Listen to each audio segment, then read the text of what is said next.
Salut à tous, alors du coup aujourd'hui une vidéo de montage d'un sabre KR Saber, le modèle Ahsoka. On va faire le tour des composants nécessaires. On va donc avoir besoin d'une carte son. Donc ici c'est une Golden Harvest version 3 de Sabertech. Ensuite le connecteur NeoPixel avec des petites LED intégrées. On a les connecteurs de batterie, donc ça on trouve ça sur AliExpress, hein. Ça coûte pas grand chose. Le petit switch, donc là on est sur un switch de 1,5 mm de hauteur. On a donc le port de charge, lui, qui est fourni avec le kit. Le haut-parleur 24 mm. Et voilà, en gros, en composant, on a aussi la batterie. Donc là c'est une kit power. Prévue pour le NeoPixel, on peut tirer 15 ampères en continu. Et donc elle est protégée. On va commencer par l'émetteur. Donc là j'ai un support pour le connecteur NeoPixel. Alors c'est fileté, pas avoir besoin de la vis de rétention ou la conserver, on sait jamais. C'est fileté, je l'insère et en fait ça facilitera au cas où il faut démonter pour une panne ou autre. On n'aura pas besoin de redémonter cette partie là du sabre. Donc là on serre un maximum, ça devrait pas trop bouger. Ensuite on met en place l'émetteur. Ce que je disais, une fois que cette partie là est mise en place et que le châssis est mis, on n'a plus accès aux vis. Donc faut commencer par cette pièce là. La stabilité n'est pas top.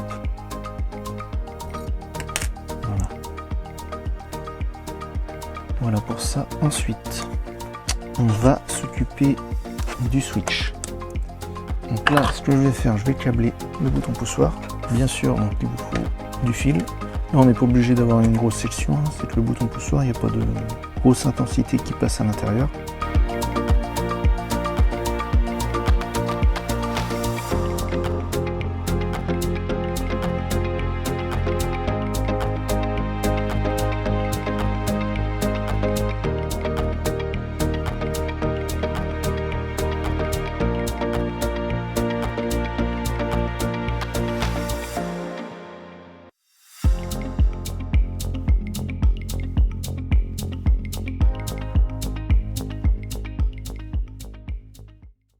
Là j'ai pas mis trop long de fil étant donné que le switch se trouve juste derrière la carte. Voilà, donc une fois que c'est soudé, on insère les fils, on va vérifier si on est bon au niveau du bouton poussoir.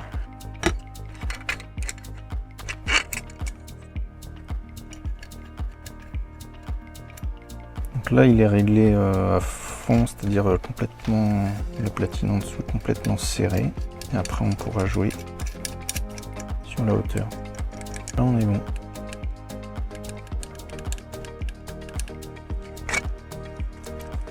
Donc, ce que je vais faire pour le coller,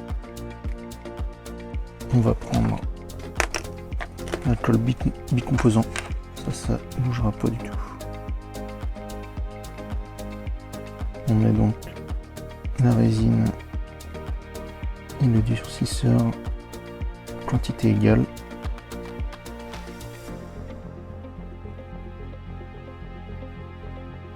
Une fois que ça prend, ça va vite. C'est une prise en 5 minutes je crois. Voilà, donc il faut le maintenir.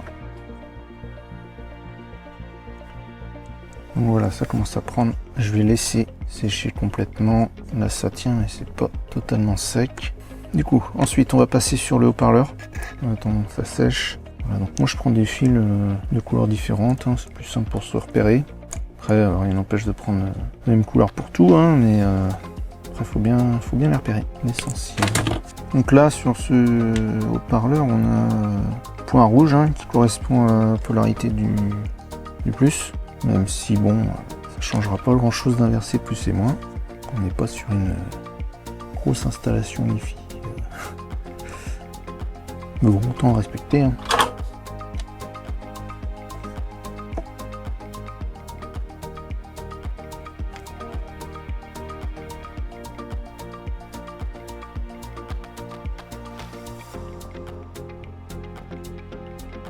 Faire attention sur ces haut-parleurs. Quand on chauffe la tige là, c'est sur du plastique. Le plastique il a tendance à fondre facilement. Donc si on reste trop longtemps, la plaque où vient souder les fils, elle bouge et puis on peut ressortir la tige facilement de son emplacement. Là d'ailleurs elle est un peu ressortie et ça dépasse un petit peu. Donc je vais voir si je peux pas la renfoncer un peu. Bon, on verra après.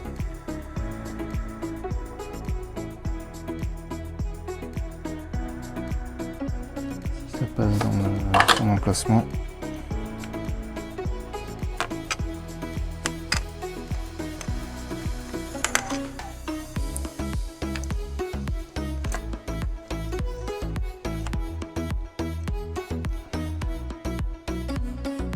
Effectivement, ça dépasse un petit peu.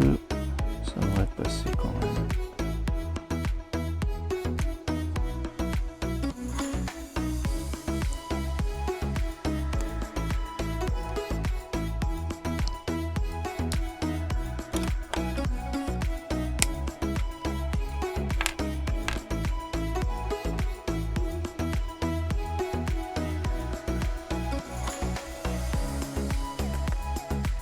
Là, je colle pour le maintenir en place. Après, si des fois il y a un souci avec le haut-parleur, comme c'est de la colle cyano, c'est pas non plus indémontable. Ce sera plus facile à démonter que de la colle bicomposant. Donc on peut mettre un tournevis et puis faire levier et normalement ça devrait sortir. Hein. Là, de toute façon, je pense pas que ça va bouger. Donc là, on va mettre en place un petit haut-parleur. Là, ça vient tout autour de la collerette où il va y avoir le port de charge. Puis bien sûr on a le châssis qui vient aussi par-dessus et qui va être vissé par le port de charge.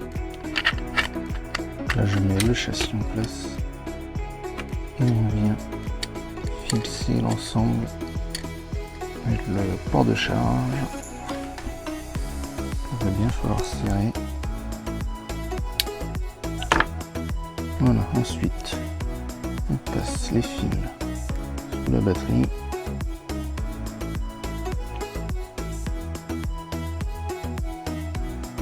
On a un fil pour le plus de recharge. Donc là, pour le moins, on a une grosse section parce que ça va être l'alimentation principale. Mais pour le plus, c'est uniquement pour la batterie. Donc on est sur une tension de charge qui ne devrait pas dépasser 1 ampère. Enfin, tout dépend du chargeur que vous avez, mais en général pour les batteries comme ça, c'est bien de ne pas mettre au-dessus d'1 ampère de courant de charge. Donc largement suffisant avec du fil de 6 dixièmes.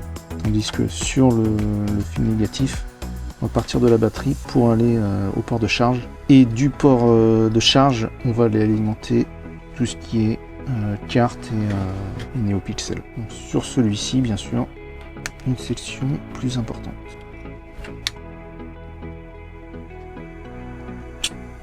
On peut essayer de passer les fils avant, en dessous, mais j'ai essayé et après ça a tendance à se barrer et puis quand on met en place le châssis, il s'enfonce pas complètement parce que les fils ressortent. C'est un peu compliqué à mettre correctement dessous. Donc je passe les fils après.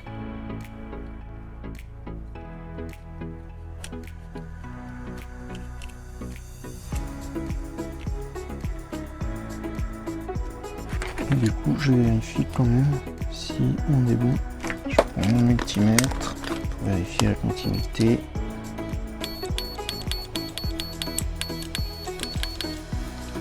Ce serait dommage de tout redémonter parce que le switch fonctionne pas, donc c'est bien de vérifier au cours du montage si tout est bon. Voilà, ensuite on va faire le connecteur de batterie. Alors, vaut mieux les souder lorsqu'ils ne sont pas en place parce que avec la chaleur du fer, ça risque de ramollir le plastique, le faire fondre même.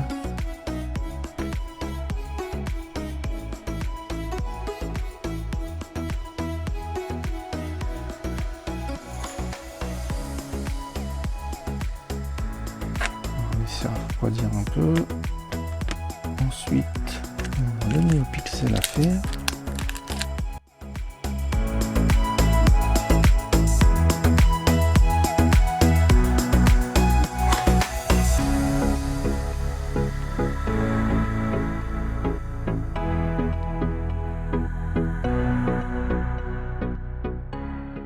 On a le plus, le moins et le data. Je vais faire en blanc.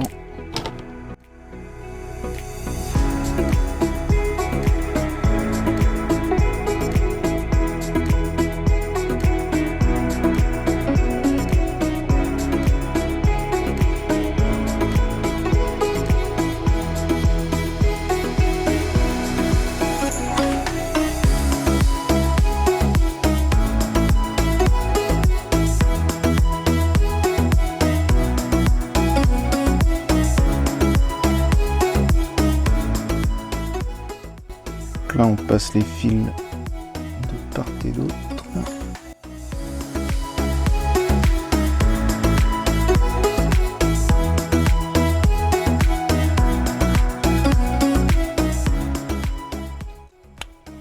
Voilà, ça se clip, ça rentre un petit peu en forçant.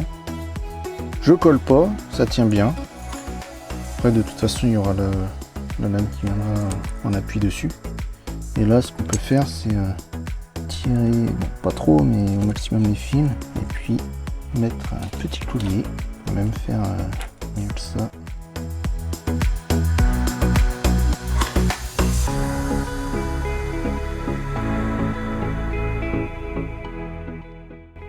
Et du coup avec ça, on est sûr que ça ressortira pas, ça bougera pas. Faut pas tirer comme une vache. Mais voilà pour ça, on reprend donc nos contacts de batterie. Donc ça vient juste se glisser les emplacements prévus pour.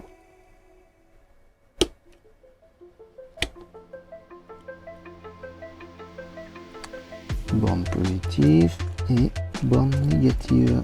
Ensuite, port de charge. Donc on va repérer les bornes. Je sais jamais, hein, il y a deux bornes moins et une borne plus. Donc la borne plus c'est forcément celle du milieu. Enfin celle qui est connectée sur l'axe du milieu, donc c'est celle-ci. Et donc on a la borne positive, négative plutôt. Donc il y a celle qui vient de la batterie et qui doit fonctionner, enfin qui doit être raccordée à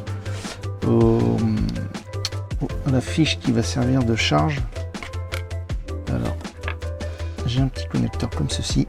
Quand on est connecté, ça coupe les deux bornes négatives. Il faut avoir la continuité entre la borne moins ici et l'une des deux. Et celle où il y aura la continuité, ce sera celle qui correspondra à la batterie.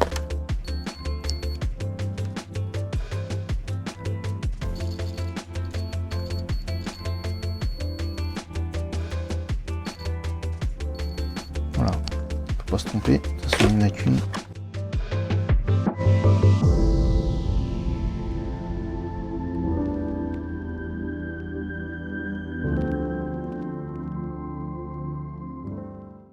Et là, il va falloir plier les pattes parce qu'en fait, elles sont un peu longues et je crois que c'est pas près de... Enfin, c'est près de toucher le couvercle une fois que c'est fermé. Donc là, il faut bien...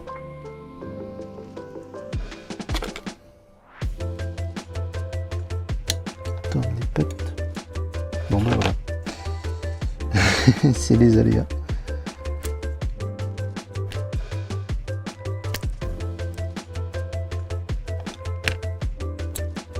Là, je vais me souder dessus, hein, tant pis.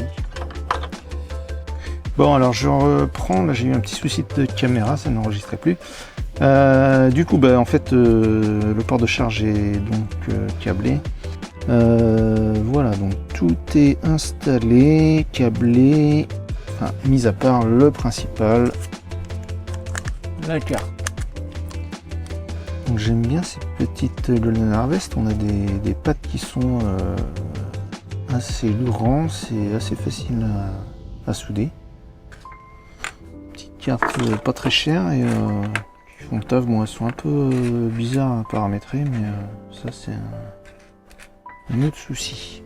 Donc faut bien penser à se munir du schéma de câblage. Donc là on est sur un truc vraiment simple parce que il y a qu'un switch, il y a qu'un haut-parleur, il n'y a pas de cristal, donc on est vraiment sur un truc vraiment basique. Donc c'est parti. Alors on va câbler le plus de charge, j'ai pas mis super long, j'aurais pu un peu moins radin sur le coup, mais c'est pas grave. Donc là on va connecter tous les plus ensemble.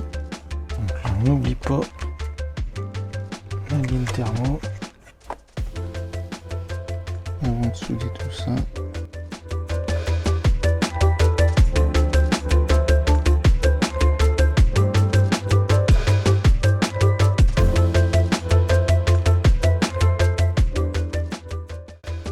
Bon, il aurait été plus long de fil, j'aurais fait pas fait comme ça, mais on va essayer de faire un truc propre quand même.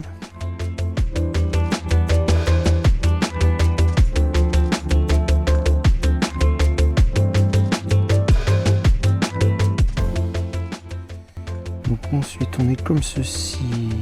Moi la carte elle va être comme ça pour pouvoir retirer facilement la carte SD.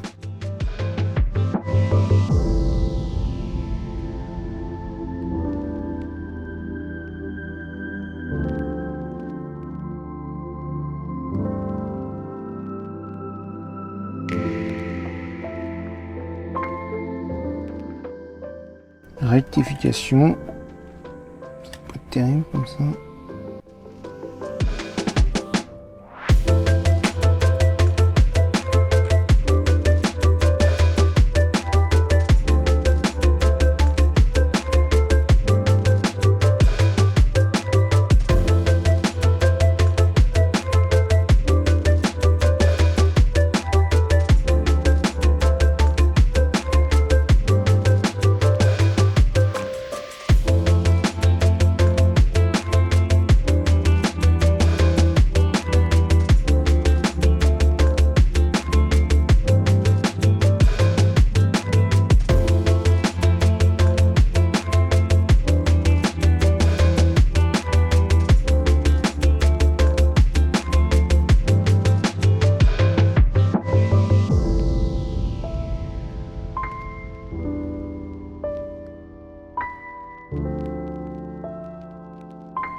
Voilà.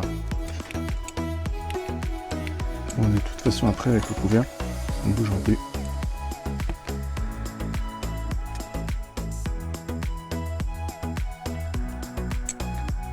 On va pouvoir faire un test.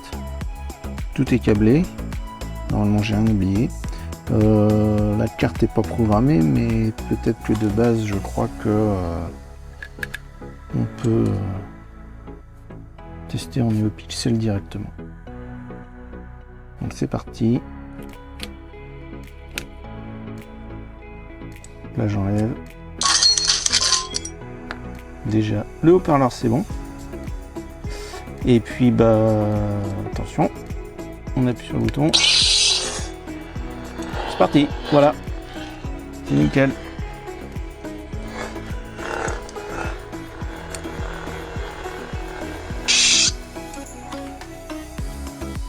Sound menu.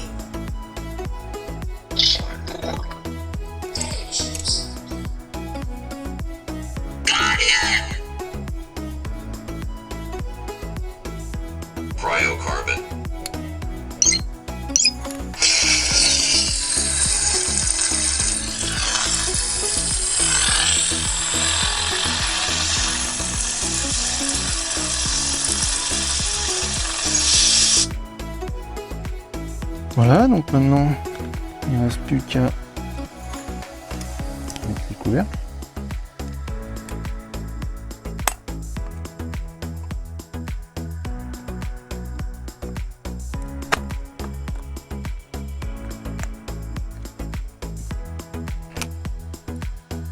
Le petit anneau.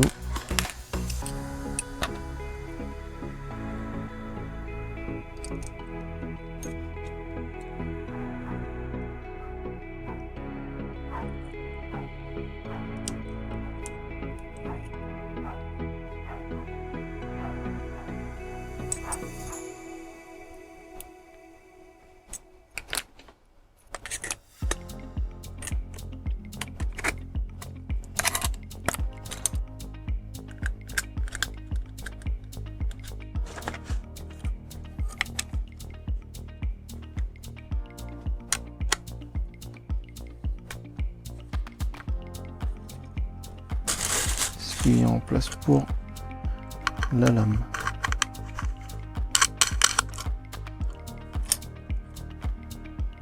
Voilà, donc lame d'un pouce.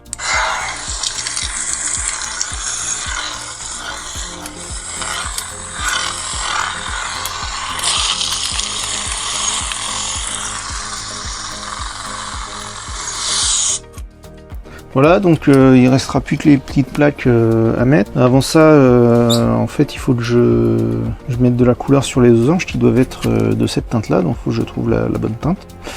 Et puis une fois que ce sera peint, donc il restera les petites plaques à mettre par-dessus. Pour le montage du sabre, eh bien c'est la même chose, hein. Enfin il n'y a pas grand-chose qui diffère, hein.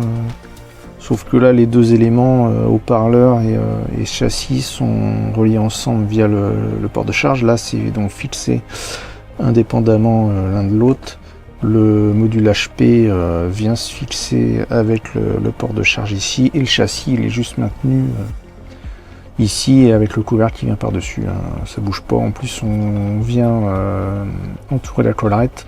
Donc ça ne bouge pas du tout. Voilà, j'espère que ça vous a plu. Si vous avez des questions, n'hésitez pas à les poser en commentaire. Et puis je vous dis à bientôt pour une prochaine vidéo. Salut!